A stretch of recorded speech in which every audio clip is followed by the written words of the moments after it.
Mm.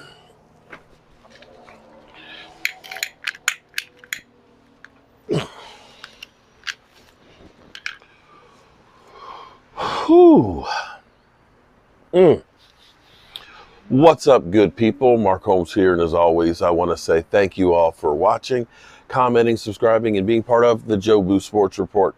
Without you guys, as well as you ladies, you know that this literally does not work. Hope everybody's having a great day.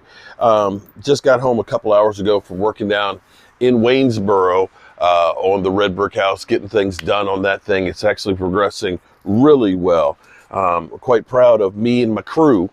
Working on it between my brother, my wife, and my son.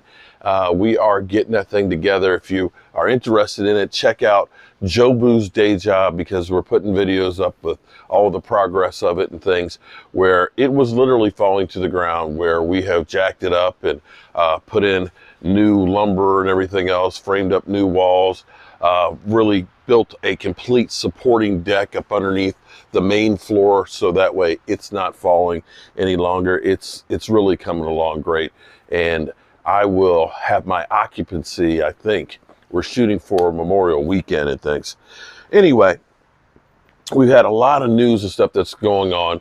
I did an interview tonight with Duke Bothers. Duke Bothers, who I messed up. Originally, I thought it was Duke Brothers, but he's just no brothers. It's just Duke Bothers. And, you know, just like Simus, it was actually a great conversation because he is truly a diehard Dallas Cowboy fan. And we had a great discussion about this season and going forward. And I will get that out tomorrow. I've got to do some editing and things on it, but it was a great, great interview. And that's what one of the things that I love about YouTube and the platform is the amount of people that I have met throughout this that have become lifelong friends. You know, social media gets a lot of flack because there are a lot of bad things that come along with it. But in other regards, it's pretty freaking amazing that I can be talking to somebody who's over in South Korea right now. Shout out to David Brooks. Or somebody, you know, I got people that are in Guatemala. People in Guatemala watch the videos longer than anybody else other than Italy. Italy the last month. You guys stay on watching the videos longer than anybody else. So shout out to whomever you are watching. I appreciate every one of you guys. So I did a video earlier about Michael Irvin, who it seems like Marriott is not doing good in this situation. There's rumors that the security footage has no audio. It is only video. Marriott doesn't want to give up the tape, but they have until the 7th of March to turn it over to Michael Irvin's people. And the thing is with that case, that's the only evidence they have. If they have no audio on the thing, maybe I'm wrong. What did they call the NFL and say Michael Irvin did? Because basically you're going by and putting the hotel and the company on notice by whatever she said. Because basically that's all they have then if there's no audio. If the video shows Michael Irvin is just standing there, I don't know what he could say in 45 seconds that should jeopardize his job, especially in the way of what people say in the world today.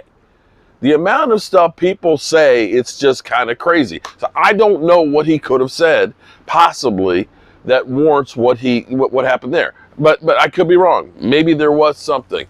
But it just doesn't sound good for Marriott. And it just does not. Because Michael Irvin's got 3 people that say he didn't do anything. It was 45 seconds. They're all there in public. And I doubt that Michael Irvin, knowing that he's been in the spotlight as long as he has, understands they're trying to get me. So I have to be on my best behavior with people I don't know. Just saying. Then we heard about the Cowboys doing something big. Doing something big. We don't know what it is. You know, with the Cowboys, it could be we're bringing our punter back. We're signing our all-pro punter back. Yeah, because you don't know what the Joneses, but something big is. But they keep trying to tell us they're working on something big. Okay. All right. So there's that. And then we had Mike McCarthy, who, talking about Kellen Moore, you know when somebody says to you, I mean no disrespect, and then they proceed to disrespect you in a conversation? Because, I don't mean any disrespect, but you're an idiot. That's kind of how it goes.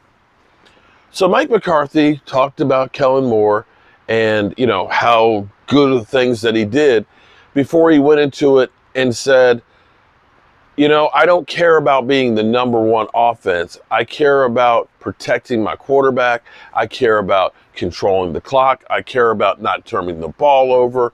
And kind of said, in a way, disrespecting him and saying he cared more about the numbers, per se, than winning. That if, we've got the number one scoring offense or we've got all these yards, and it makes him look good, whether or not the team wins the big ones. Some regards, you could look at that and say that has been the Cowboys.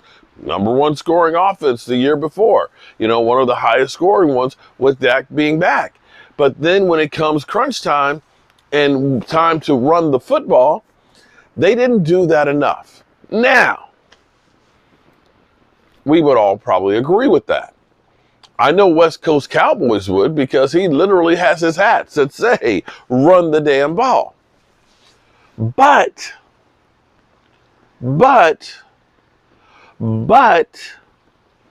here's what I'll say. The Cowboys ran the ball 45% of the time this year.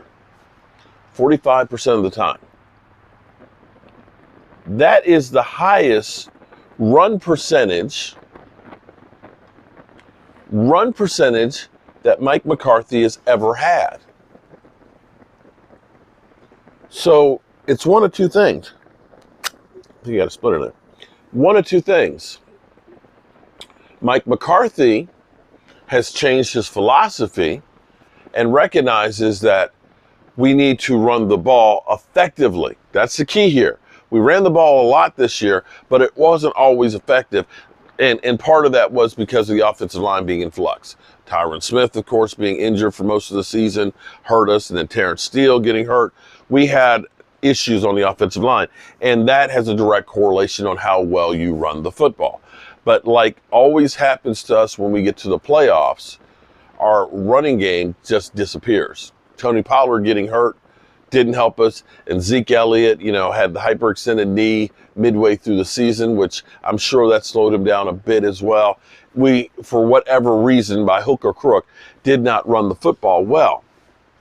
But in the past, Mike McCarthy has not been that let's just run the football kind of guy.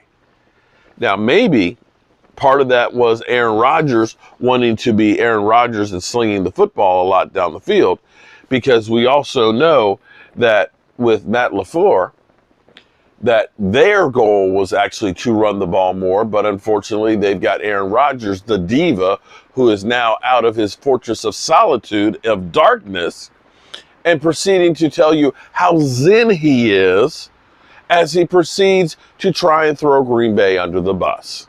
So maybe that was the reason why Mike McCarthy threw the ball so much. I don't know. All I know is Aaron Rodgers is a pain in the ass, and I would never want Aaron Rodgers on my team regardless of his talent. To literally go through and continue to hold a grudge against his team because they drafted, my replacement, won't even refer to the guy by his name, and proceed to say I went out and had 2 MVPs and blah, blah, blah. To me, that kind of sounds a bit like the Kellen Moore syndrome that Mike McCarthy just said. That Mike McCarthy basically said Kellen Moore is more worried about his statistics and looking good from his coaching ability than he is about winning. And you can kind of say the same thing about Aaron Rodgers, that it's all about me and how much everybody loves me than per se winning. You can definitely look at that, because it was like, I want to have $50 million contract. I don't care about Devontae Adams getting his, and it hurt the team.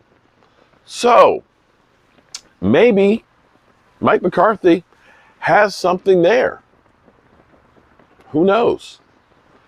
But what I do know is tomorrow, the combine workout start. The coverage starts at 3 o'clock. We're going to try and live stream all of it. If I can, I bet you the coverage goes, I bet you it goes to like 10 o'clock, 11 o'clock at night. So it's going to be a long day tomorrow and Friday and Saturday and Sunday. But we're going to try and do what we can do. All right? And we'll play it by ear. We'll play it by ear. But there's so much other stuff that's going on right now. Whew. At least we have something to talk about. All right, good people. I am a little bit tired, and I am going to go carry my butt behind the bed. I've worked on the red brick house. I drove home. I've done an interview with Primetime Brian, one with, of course, Duke Bothers. Now I'm doing my fireside chat. I think I've done enough for the day. But remember, tell the people you love them, because you might not get the chance again. And I love you guys. And God willing, I'll see you tomorrow. Peace out. Awful warm for March. Jeez. I'm literally out here in shorts and barefoot.